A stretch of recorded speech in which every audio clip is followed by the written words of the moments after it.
Hello everyone, I'm back and I'm back at John's. Right, so you may be aware he's not been overly interested in the James Cameron films, especially True Lies on 4K, but we did take a look at it last night. And we took a rather thorough look at it. The upshot is that the end result we achieved in my home cinema here was much better than our first impression. First impression was pretty awful, but we achieved some pretty good results. So keep watching to find out what we ended up thinking of the 4K of True Lies by way of the Laserdisc, the DVD and the Blu-ray.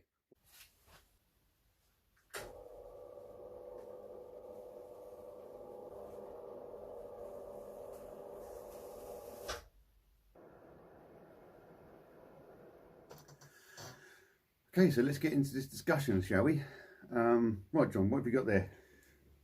The PAL Laserdisc, True Lies. There he is, as Arnie sat there. And we put this on first on my telly because I haven't got the Laserdisc player hooked up to the home cinema here yet.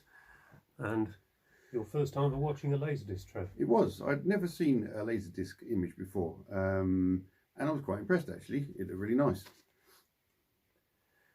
It's a good PAL Laserdisc, and I was expecting the 4K, people to tell me the 4K was excellent because this is a pretty good Laserdisc, and that's usually a good sign that what is about to be remastered, retransferred, re-released as a 4K. That usually results in people being ecstatic with the end result. That wasn't the case this time around, was it? No, as I pointed out in a video that I released recently, none of the original elements for these films were used in the making of these 4K discs.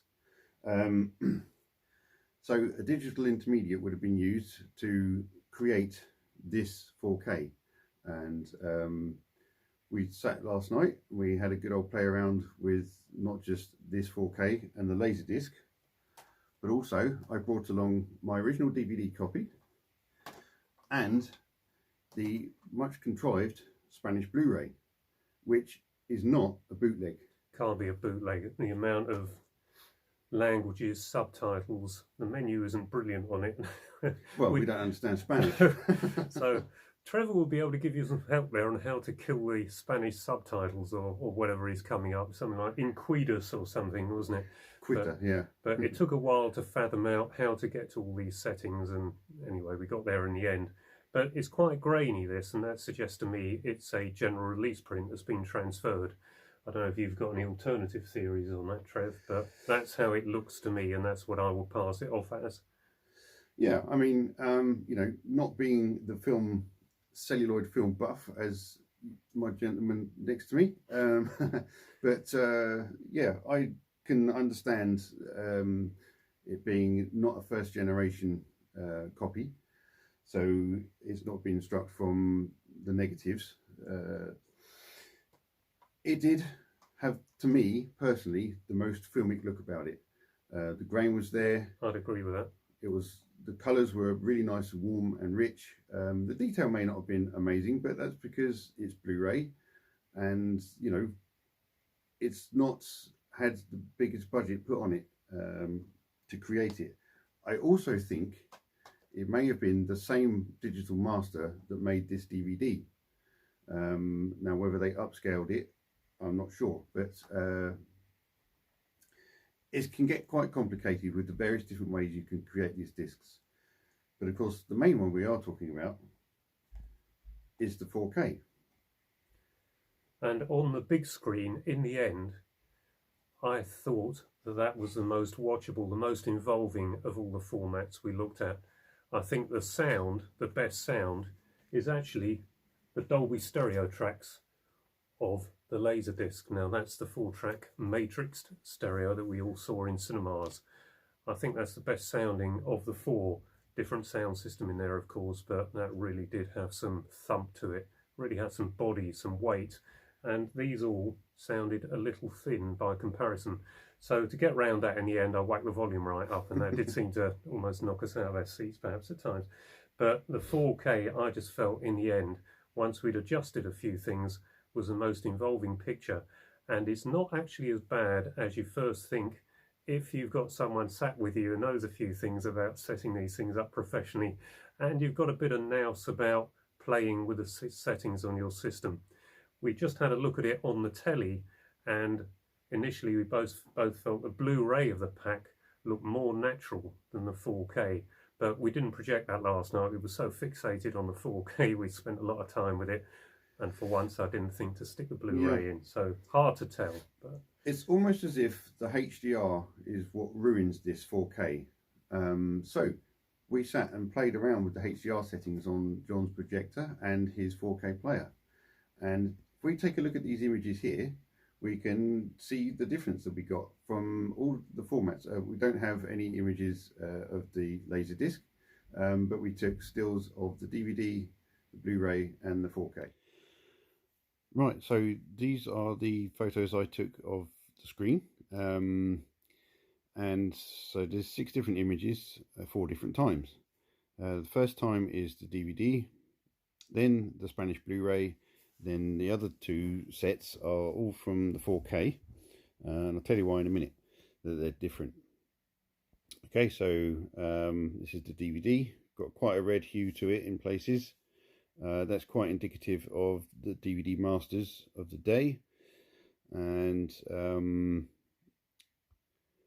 but it doesn't look horrendous on the big screen. Don't forget, this is now concentrated on the small screen. So the sort of luminous green globe in the background wasn't quite that colour to our eyes. This is just what my phone had picked up.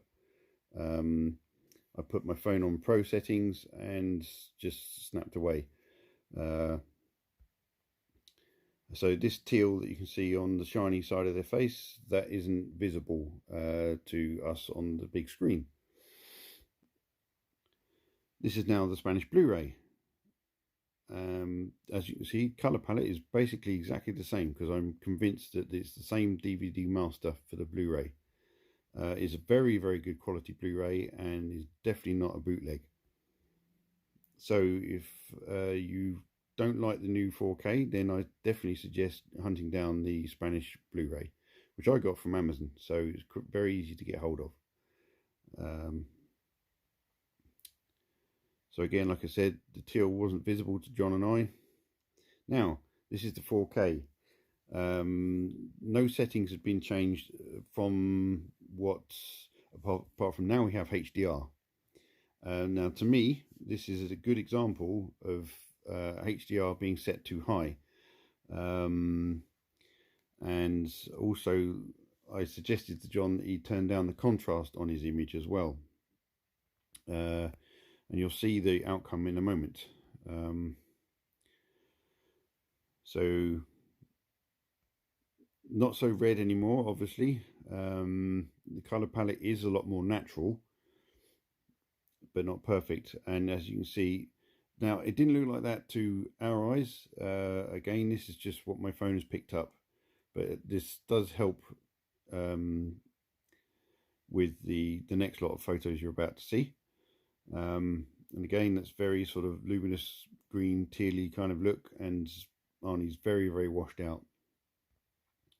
And you can't see hardly any detail now in the background, as you could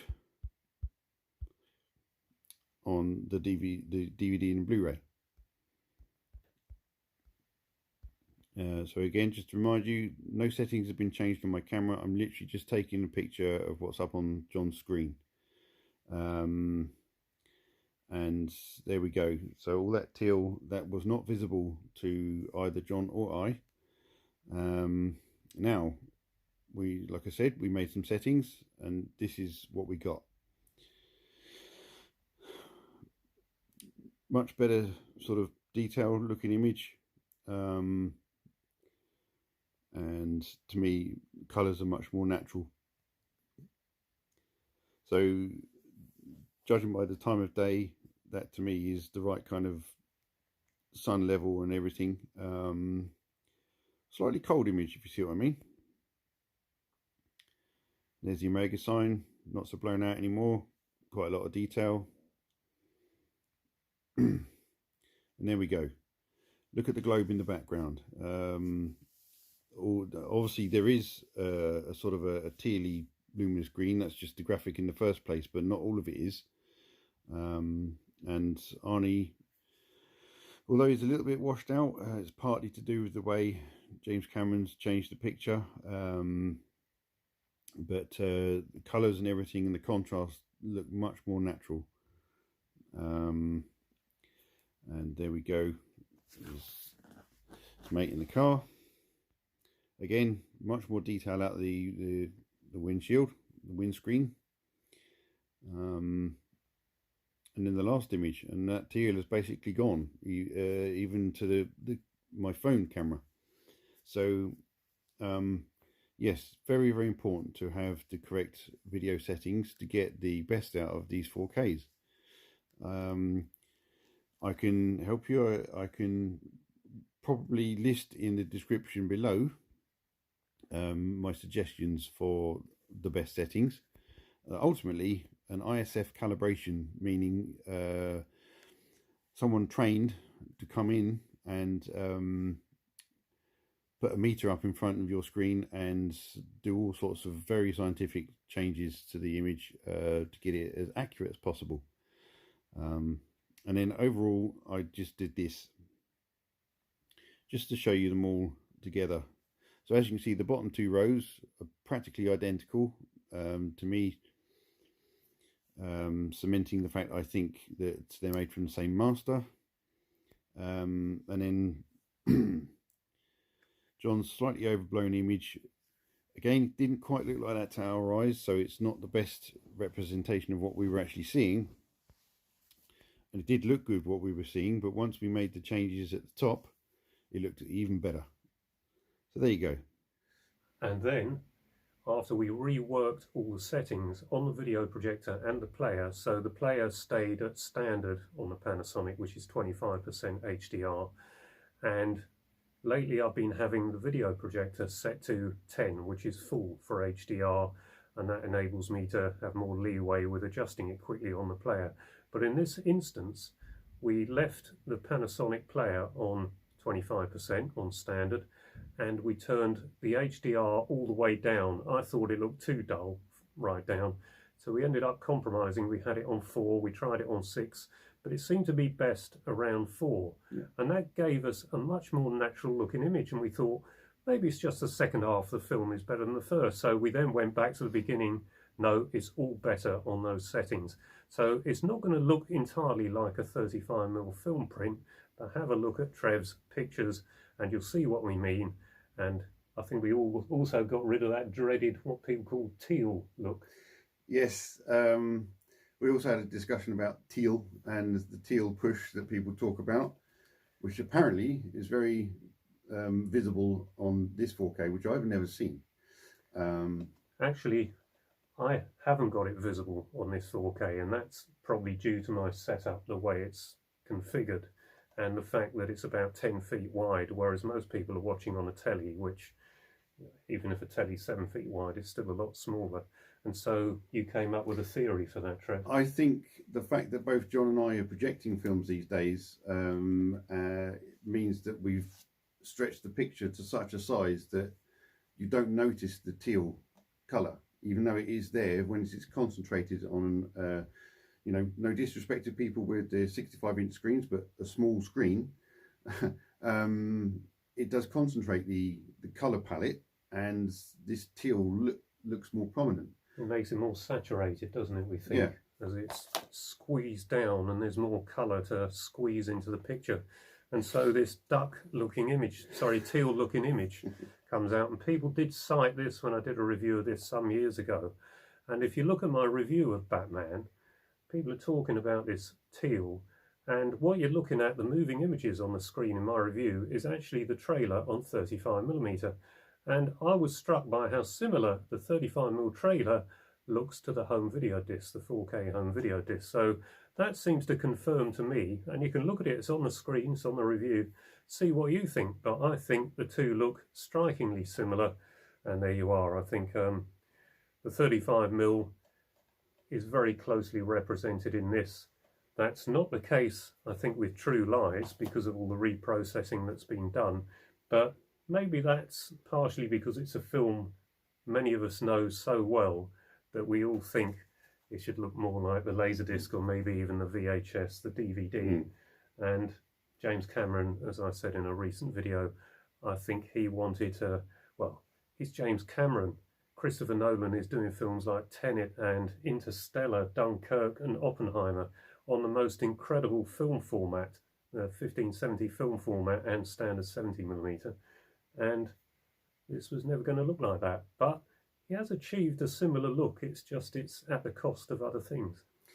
With the restrictions that were kind of unfortunately in place during the making of not just True Lies, but Aliens and what's the other one? The Abyss.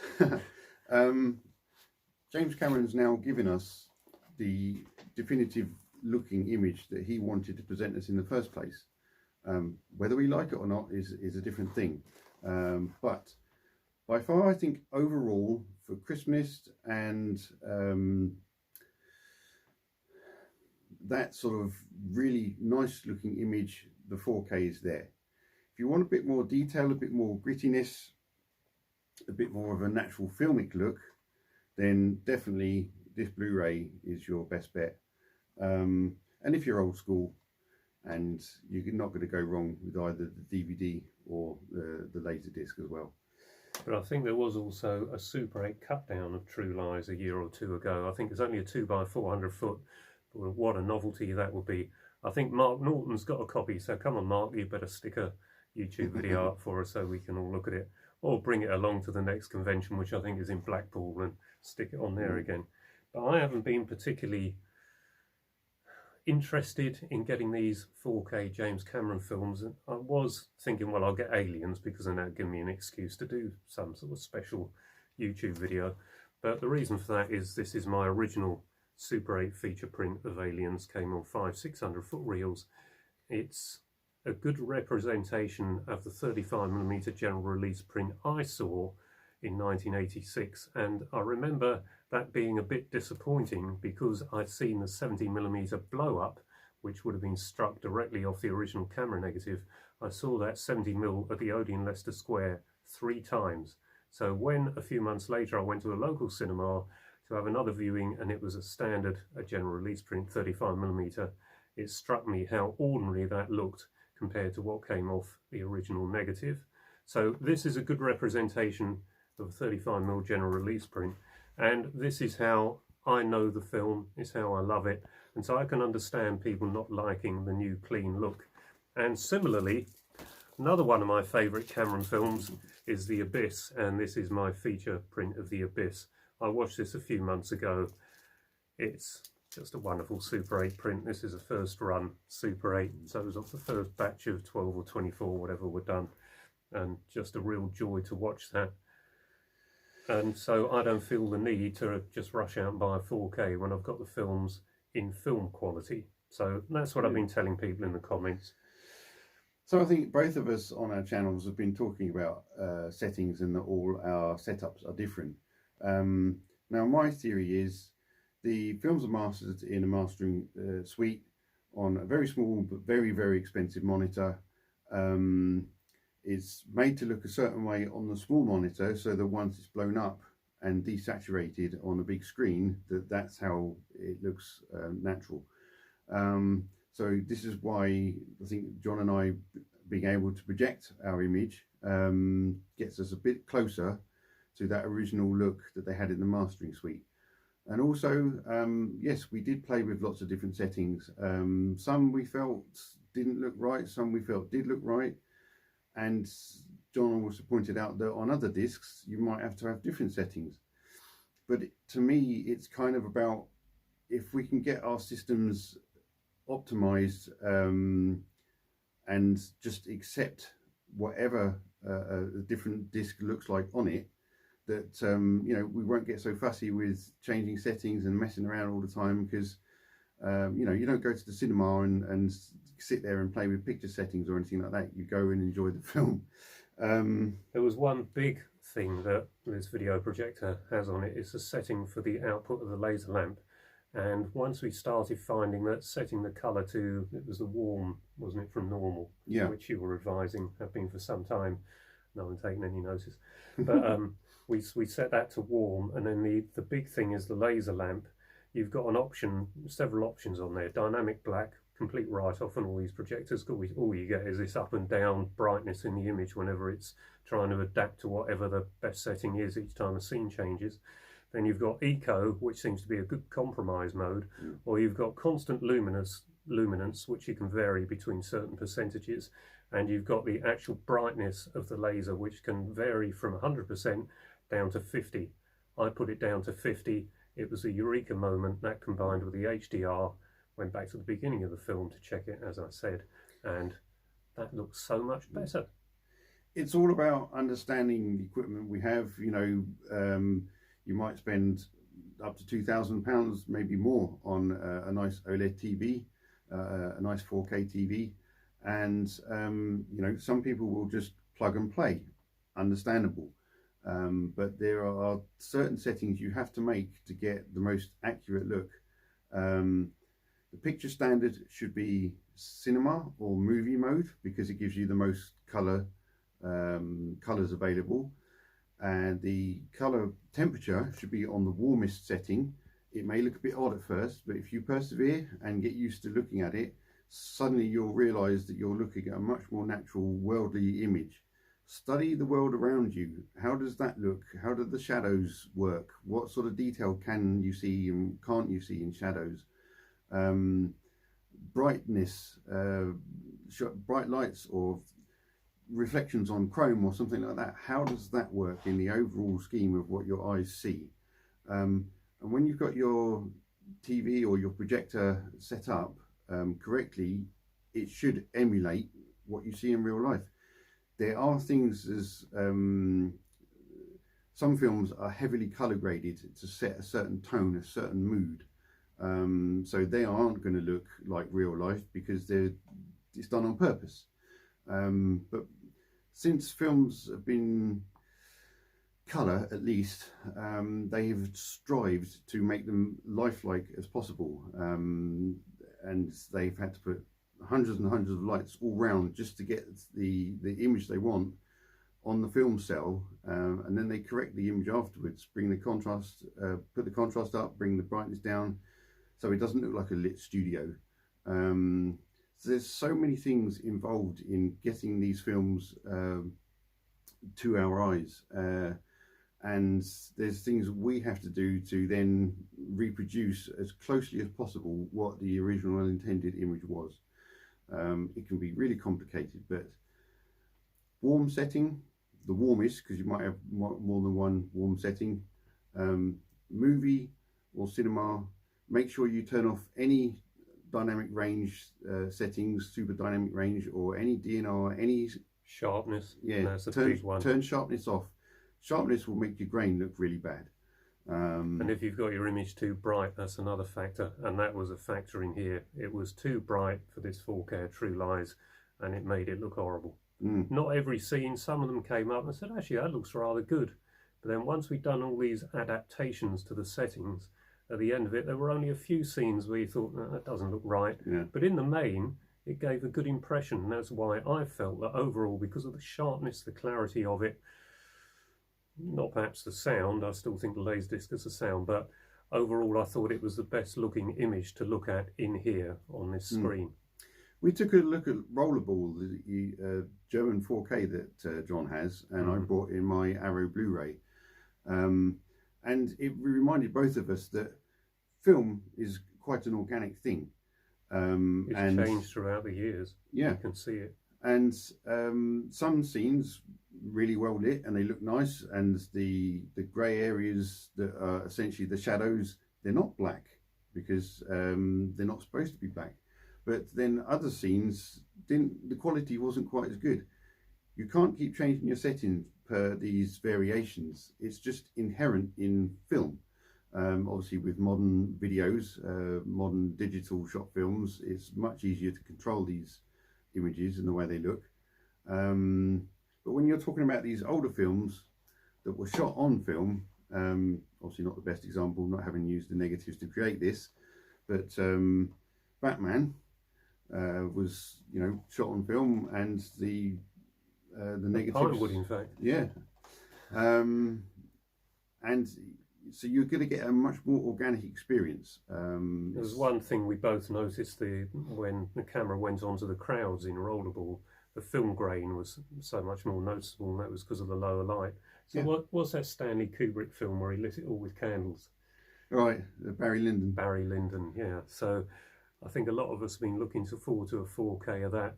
How on earth is that going to look? Because it's been lit by candles. You can just imagine it's going to be a grain-ridden. But that was what they wanted to achieve. They achieved it. So you never know. We might all be really surprised by that, or we might all think, "Oh dear, I think I prefer the Blu-ray or the DVD." So yeah, it's an organic process film, and you could tell looking at Rollerball, some of the sequences. Oh yes, that's how films used to look. You know, Star Wars, Rollerball, Jaws. They all had that sort of look. That was 1970s film stock. Yeah. And now we've got modern fine grain film stock. Some of them are just so smooth, just beautiful. And we had another look at the train wreck sequence from Super 8. Just beautiful. They've reproduced the look, not entirely, but reproduced the look of how a film did look in around that 1979, 1980 period. Yeah. Beautiful. Yeah. So a modern film, shot on film, but made to look like it was done in the 70s, and it looks fantastic. Anyway, so before my phone falls over, having filmed all this video, give us a thumbs up for this video. I hope it was informative. And so what was your overall thought on True Lies as a 4K? Good, or? If it was one of my favourite films, which it isn't, some of the other Cameron films, Aliens, one of the greatest films of all time. Just my opinion, of course. You could say there's some flaws with it if you really wanted to be critical, but from an enjoyment and effect it had on me, one of the greatest films in my opinion. True Lies, I really enjoy. Actually, I would say at times I love it. I thoroughly enjoy it every time I look at it. It's not one of my favourites, so I'm not so bothered, but I do know it quite well. I've got the trailer on Super 8. That looks better in my memory than this 4K, but we did get it looking very good. And I would say, if you're on the fence about it, give it a try. Maybe when it's come down, HMV, you got it for a tenner or whatever. But think about the brightness of the image you're looking at, particularly on a telly, because just about everyone's telly I look at, they're all too bright, and you're getting this fake looking image. The film grain is too harsh because it's too bright, and it's just not doing the film you're looking at any favours. But I think it's the best of the home video formats, but I'm open to persuasion because that Blu-ray is a very filmic. Very natural looking. If you want the best natural looking experience, then find this Spanish 4K, Blu-ray, sorry. So the safest bet with your TV settings, just put them neutral. Put your brightness, your contrast in the middle, and that way you're going to get the best of both worlds, and not overblow your picture or not make it too dark or anything like that. In fact, what I will say, get this disc just to put your system to the test, and if you can get this one looking good, then you're going to be able to get every disc you ever get looking good. There you go. That's True Lies. Take it easy. Bye bye for now.